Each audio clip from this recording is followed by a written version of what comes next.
नमस्कार दोस्तों, jobs insider official YouTube channel पर आप सभी का एक बार फिर से स्वागत है। दोस्तों, आप जिस भर्ती परीक्षा का काफ़ी लंबे समय से इंतज़ार कर रहे हैं वह भर्ती आ चुकी है। दोस्तों, भारत की क्षेत्रीय ग्रामीण बैंकों में बम्पर भर्ती के लिए IBPS द्वारा 8,612 से अधिक पदों के लिए विज्ञापन जारी कर दिया गया है। एग्ज़ाम पैटर्न क्या होगा, सिलेबस क्या होगा, एग्ज़ाम किस तरीके से आयोजित होगी, नेगेटिव मार्किंग कैसे होगी, रिजल्ट कब जारी होगा, प्रारंभिक परीक्षा, मुख्य परीक्षा आदि की सभी संपूर्ण जानकारी हम वीडियो में आगे डिटेल से देखने वाले हैं। तो चलिए दोस्तों, ऑफिशियल नोटिफिकेशन यहाँ पर ओपन कर लेता हूँ मैं। IBPS द्वारा दिया गया है। यहाँ पर institute of banking and personal selection का आप नोटिफिकेशन देख रहे हैं। दोस्तों, यहाँ पर लिखा हुआ है रीजनल बैंकों के लिए recruitment of office scale 1, 2, 3 and office assistant multipurpose in regional rural bank यानी कि RRBs के लिए यहाँ पर रिक्रूटमेंट किया जाएगा। बाकी चीज़ें हम डिटेल से नोटिफिकेशन में देखते हैं।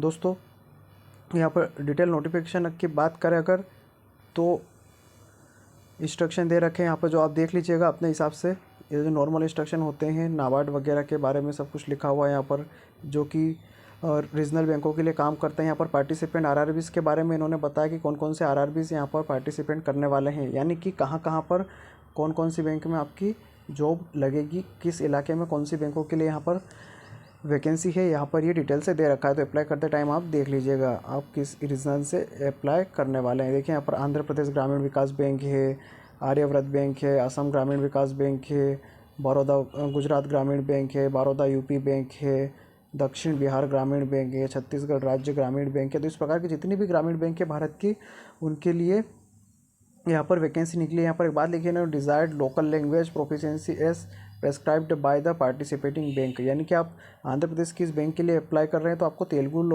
लैंग्वेज का नॉलेज होना आवश्यक है। जैसे बड़ौदा गुजरात ग्रामीण बैंक के लिए बात करें तो आपकी गुजरात लैंग्वेज आना आवश्यक है, तभी आप वहाँ पर अप्लाई करें।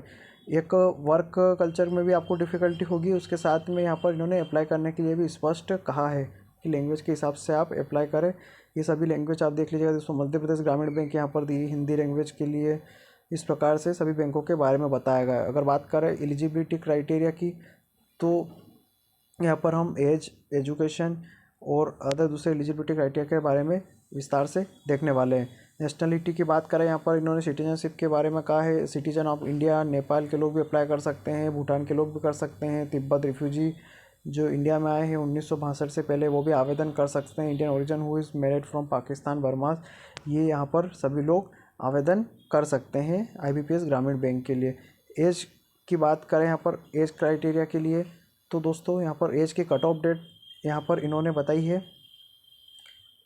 1/6/2023, यानी कि 1 जून 2023 से आपकी कट ऑफ डेट मानी जाएगी। उस दिन से आपकी मिनिमम और मैक्सिमम दोनों एज यहाँ पर काउंट की जाएगी।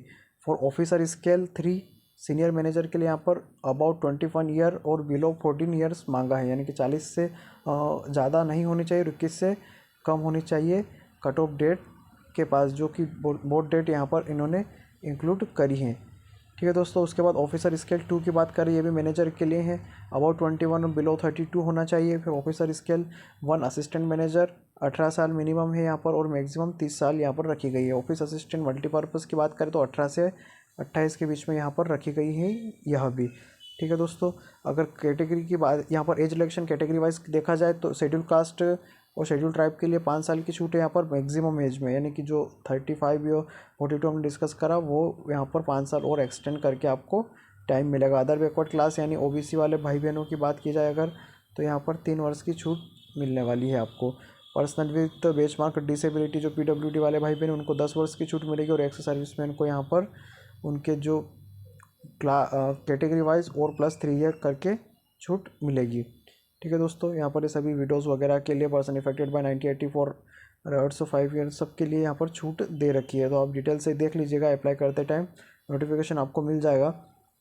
रिजर्वेशन के बारे में बात की यहाँ पर, अदर कैटेगरी वगैरह के एज रिजर्वेशन के बारे में बात की है यहाँ पर। उसके बाद कुछ मेडिकल वगैरह के बारे में कभी विजुअल एक्टिविटी होनी चाहिए, ये सब ज़्यादा मायने नहीं रखता दोस्तों, लेकिन आप अप्लाई करते टाइम या ज्वाइन करते टाइम एक बार चीज़ों को देख लीजिएगा। ठीक है दोस्तों, यहाँ पर अगर इंटेलेक्चुअल डिसेबिलिटी की बात की जाए तो यहाँ पर समझ वाला व्यक्ति होना चाहिए, पागल या दिवालिया जैसा व्यक्ति यहाँ पर नहीं चाहेगा बैंकिंग पर्सन में काम करने के लिए। इन्होंने सब तरीके से बताया है, डायलेक्सिया नहीं होना चाहिए, डिसेबिलिटी, डाइस्कोफ्राइविया, डाइसेलिकोम, ये सब मेंटल इलनेस नहीं होना चाहिए, ये सब चीज़ें यहाँ पर इन्होंने बताई है, जो कि कॉमन चीज़ें हैं गवर्नमेंट जॉब के लिए होना ज़रूरी है, ये कोई बताने की बात नहीं है, ठीक है। और विजुअल इम्पायर्ड कैंडिडेट के बारे में भी बताया इन्होंने, यही चीज़ें बताई है। एक्स सर्विसमैन के बारे में यहाँ पर इन्होंने सभी चीज़ें बता रखी हैं। एक्स सर्विसमैन अगर आप है तो ये चीज़ें देख लीजिएगा। EWS व्हीकल सेक्शन की रिजर्वेशन के बारे में बात बताई है कि कौन से कैंडिडेट EWS में आते हैं, या जो कि सेंट्रल गवर्नमेंट का जो नॉर्म्स है EWS सर्टिफिकेट बनाने का, वही सब यहाँ पर दे रखा है। 5 एकड़ एग्रीकल्चर लैंड से ज़्यादा नहीं होना चाहिए, रेसिडेंटल 1000 स्क्वायर फीट का होना चाहिए, वही EWS सर्टिफिकेट बनाने के बारे में बात करी है।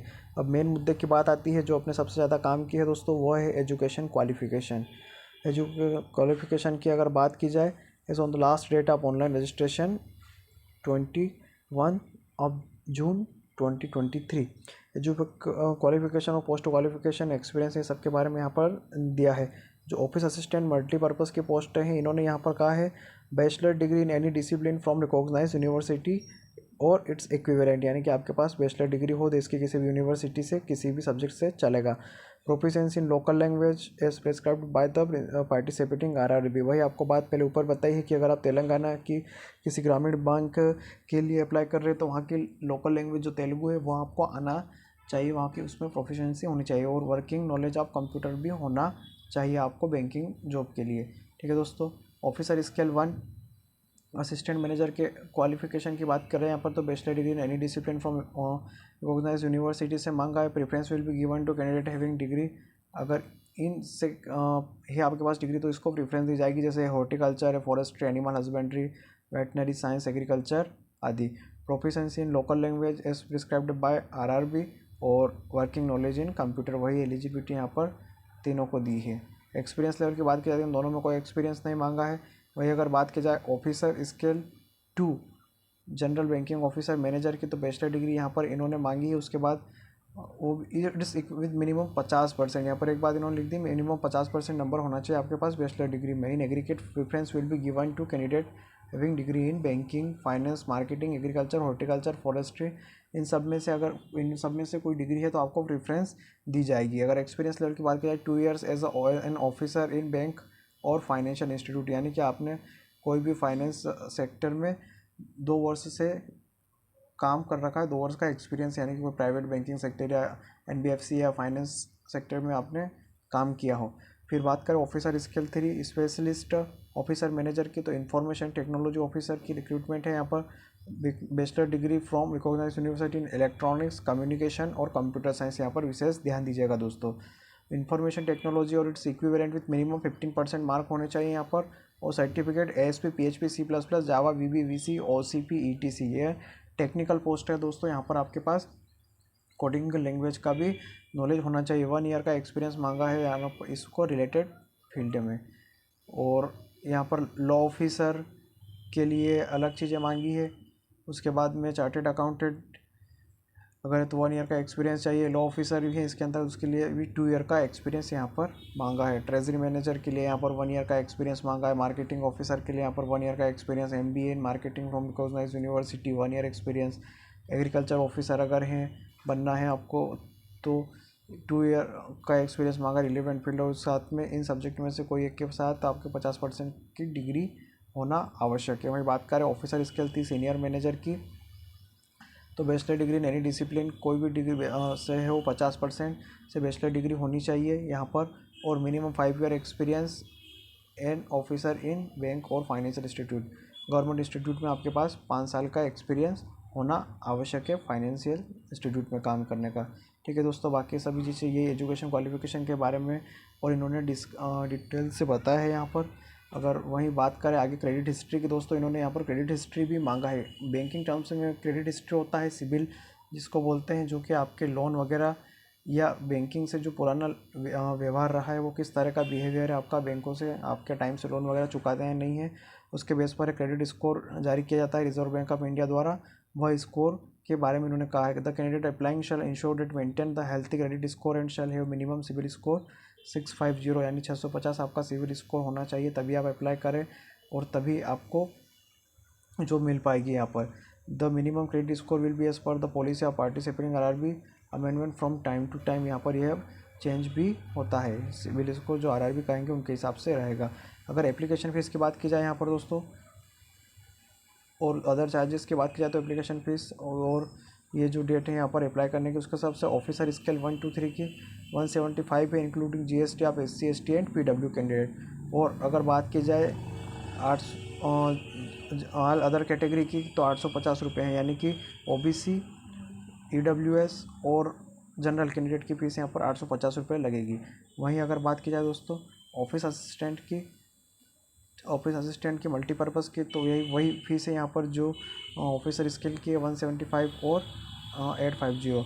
Bank transaction charges for online payment of fees intimation charge will not be borne by the candidate, will have to borne by candidate, यानी कि आवेदक को देना होंगे जो भी अदर ट्रांजेक्शन चार्जेस लगेंगे। यहाँ पर एग्जामिनेशन का स्ट्रक्चर देख लेते हैं अपन। प्रीलिम्स लेवल की एग्ज़ाम ऑब्जेक्टिव टाइप पे होगी। ऑफिस असिस्टेंट मल्टीपर्पज़ के लिए यहाँ पर रीजनिंग होगा। मीडियम ऑफ एग्ज़ाम यहाँ पर मार्क क्या इन्होंने नीचे देखते हैं अपन इंस्ट्रक्शन में 40 क्वेश्चन रहेंगे यहाँ पर रीजनिंग के और अधिकतम 40 अंक। न्यूमेरिकल एबिलिटी का 40 और 40 अंक, टोटल 80 नंबर का पेपर रहेगा। प्रीलिम्स का आपका combination time of 45 minute. 45 minute में आपको 80 प्रश्न हल करने होंगे, मैथ्स और रीजनिंग दोनों को मिला के प्रीलिम्स एग्जाम में। ऑफिस असिस्टेंट मल्टीपर्पज़ के लिए वही बात की जाए ऑफिसर स्केल के लिए तो यहाँ पर रीजनिंग और क्वांटिटी एप्टीट्यूड वही रहेगा, सेम इन्होंने बताया है।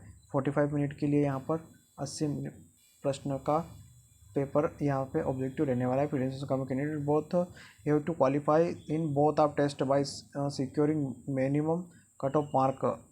एडेक number of candidate in each category depending upon requirement will be shortlisted from online main exam. Category wise भी आपको क्वालिफाई करना है और सब्जेक्ट वाइज भी आपको यहाँ पर मिनिमम क्वालिफाइंग नंबर लाना है, तभी आप क्वालिफाई हो पाएंगे मेंस एग्ज़ाम के लिए। और मेन एग्ज़ाम की बात की जाए यहाँ पर इसका शेड्यूल क्या रहेगा तो ऑफिस असिस्टेंट के लिए रीजनिंग 40 नंबर की 40 क्वेश्चन रहेंगे 50 नंबर के। कंप्यूटर नॉलेज यहाँ पर आपको 40 मार्क का पूछा जाएगा और नंबर ऑफ क्वेश्चन 40 रहेंगे और मैक्सिमम मार्क 20 रहेंगे, यानी कि आधा नंबर का एक प्रश्न यहाँ पर कंप्यूटर का रहेगा। जनरल अवेयरनेस की बात की जाए तो 40 प्रश्न रहेंगे और 40 नंबर मिलेंगे आपको। इंग्लिश लैंग्वेज की बात की जाए यहाँ पर 40 नंबर का प्रश्न रहेंगे और 40 मिलेंगे। हिंदी लैंग्वेज की बात की जाए तो 40 के रहेंगे और न्यूमेरिकल एबिलिटी की बात की जाए तो 40 प्रश्न होंगे 50 नंबर मिलेंगे। इस तरह से 200 नंबर का पेपर होगा 2 घंटे का आपका ऑफिस असिस्टेंट के लिए मेंस एग्ज़ाम के लिए। ठीक है दोस्तों, उसके बाद बात करें ऑफिसर स्केल 1 की तो यहाँ पर रीजनिंग 40 प्रश्न 50 नंबर, कंप्यूटर नॉलेज 40 प्रश्न 20 नंबर, जनरल नॉलेज 40 प्रश्न 40 और इंग्लिश लैंग्वेज 40 प्रश्न 40 नंबर। 2 घंटे का टाइम यहाँ पर आपको मिलने वाला है। ठीक है दोस्तों, हिंदी लैंग्वेज 40 प्रश्न 40 नंबर और इंग्लिश लैंग्वेज 40 प्रश्न 40 नंबर, यानी कि 200 नंबर का जो है पेपर यह आपको मिलेगा। कैंडिडेट कैन ओपन आइदर 4 और 4B, यानी कि आपको जो ऑप्शन दिया है यहाँ पे आपको हिंदी और इंग्लिश में से एक लैंग्वेज चुनने को मौका मिलेगा मेंस एग्ज़ाम में। आप या तो हिंदी सिलेक्ट कर ले या फिर इंग्लिश सिलेक्ट कर ले, दोनों में से कोई एक लैंग्वेज आप चुन सकते हैं अपने लिए मेंस एग्ज़ाम में, यानी कि इंग्लिश की अनिवार्यता नहीं है। प्रीलिम्स में तो इंग्लिश है ही नहीं और मेंस में आपको इंग्लिश चुनने का ऑप्शन है यहाँ पर। List of vision medium of examination for CRB RRB office English Hindi, मतलब ये बता रखा है कि किस किस माध्यम में किस RRB के थ्रू आपकी एग्ज़ाम होने वाली है। ठीक है दोस्तों, सिंगल लेवल एग्ज़ाम होगी, ऑब्जेक्टिव टाइप होगी यहाँ पर और जो सिलेबस हमने समझ ही चुके हैं यहाँ पर। ठीक है दोस्तों, उसके बाद कट ऑफ स्कोर की बात किया तो ऑफिसर असिस्टेंट शॉर्ट लिस्टेड ये जो होंगे वो मेरिट के हिसाब से निकाले जाएंगे। ऑफिसर 1 ऑफिसर 2 दोनों के बारे में बताएं यहाँ पर। स्कोर ऑप्टेन ऑनलाइन एग्जामिनेशन जो रहेगा उसके हिसाब से आपको मेरिट लिस्ट में जगह दी जाएगी। एग्जामिनेशन सेंटर के बारे में यहाँ पर कुछ बताया गया है, आप देख लीजिएगा अपने हिसाब से। अप्लाई करते टाइम आपको डैशबोर्ड पर शो भी हो जाता है। ठीक है दोस्तों, प्री एग्ज़ाम की training centre PT during the period note be held, इस तरीके से यहाँ पर आपको ट्रेनिंग भी प्रोवाइड कराई जाएगी इन सिटियों में जहाँ पर आप जाके प्रीलिम्स एग्ज़ाम की प्रैक्टिस कर सकते हैं। ठीक है दोस्तों, तो इस प्रकार से हमने यहाँ पर ये चीज़ें देखी। वहीं इंटरव्यू की बात की जाए तो applicable only for post of officers scale 1, 2 and 3।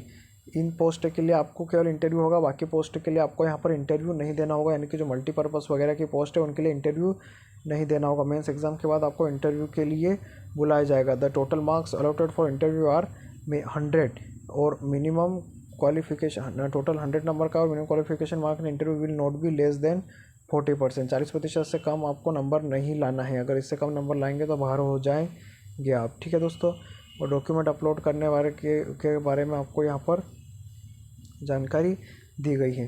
तो ठीक है दोस्तों, इस प्रकार हमने यहाँ पर IBPS